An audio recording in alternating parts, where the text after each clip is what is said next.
Hi, I'm Ashton, and I have not filmed in quite some time, so if I seem a bit rusty at this, now you know why. Today for my mental health chat, I kind of wanted to talk about relapses because it's a thing that happens to everyone that is going through something and struggling with some type of addiction or compulsion, and it's something that should really be talked about. If you aren't aware, something that many people do will keep track of how much time they're clean or how long they have gone without self-harming. For me, I personally don't keep track of that just because it stresses me out. Having OCD and needing numbers to be certain ways, I will relapse just because of the numbers and it's a mess. So I don't count how long I've been clean, but I've been clean for a number of months now. And I say clean because it's more of a concept. It's tough to explain, and I feel like that's why I need to talk about it, because being clean isn't a matter of on and off. Recovery is more of a process. It's not just something that happens. Medically, a relapse is a recurrence of a past condition, and I don't really like that definition for self-harm because it's not really a condition, but I think we all generally know what a relapse is, right? If you're recovering from self-harm, if you're working your way out of self-harm or any type of addiction, you have very likely experienced a relapse.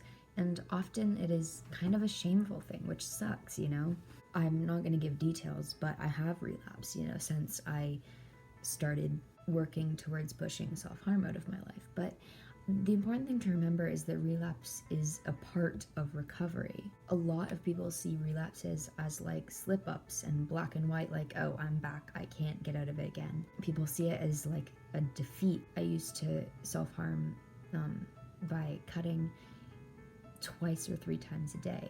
And now when I relapse, it's so small compared to that I feel like I'm still making progress. So many things can trigger that craving of self-harm or any addiction, that being pushed back into a relapse isn't hard. It can happen from anything. And people so often see themselves as weak because of relapse. And I just don't think that's a healthy way to look at it. When you relapse, you can help yourself find better strategies for overcoming triggers and overcoming things that you now know can lead you to a relapse. It can help you, learn what may lead into a relapse. It can help you identify moods or situations that can, trigger a relapse. So I'm not going to say that relapses are awesome, but they are a natural part of recovery, and they're a natural part of getting away from cutting or any self-harm or any addiction that you may have.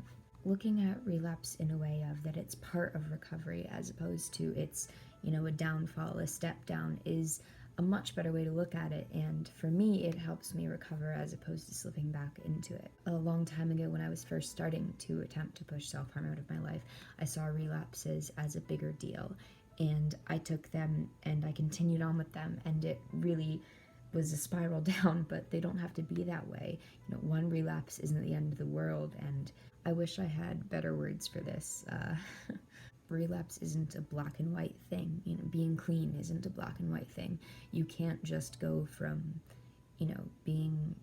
having serious issues with self-harm to clean for 6 months. It can take a while, and that's okay, and you have to learn to roll with it. I relapsed during exams because I was extremely, stressed and also feeling very, very dysphoric.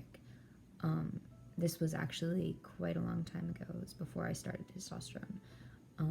And I remember feeling so ashamed that it was tough to tell someone, but I also wanted to tell someone because I felt like it was some sort of obligation I had.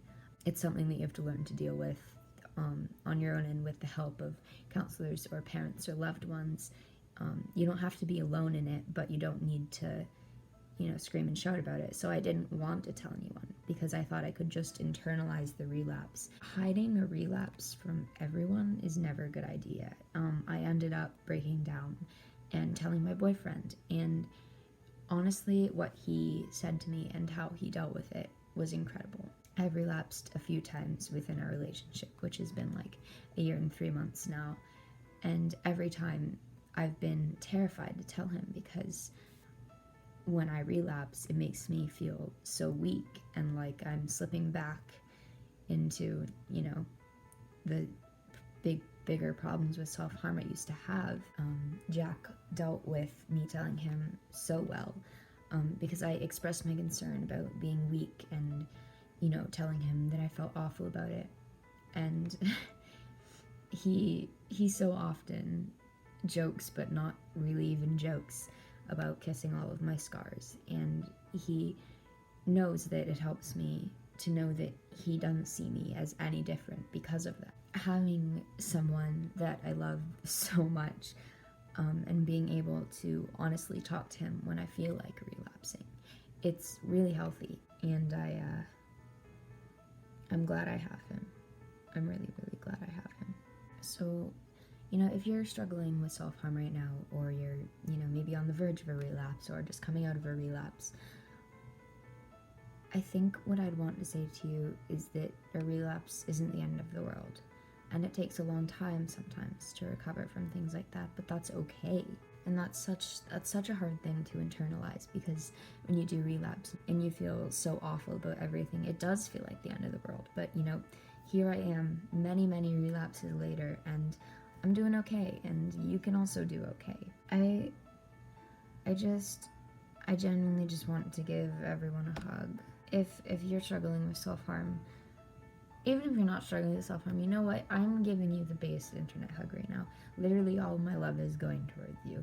It's because I'm an affectionate person, and you deserve it. So I guess what I'm trying to say is that it's okay to feel bad after a relapse. You know, it's okay to question where you are, and you don't have to be happy all the time. It's not inherently a bad thing, because you can take lessons from it, and you can become better and become stronger in your recovery.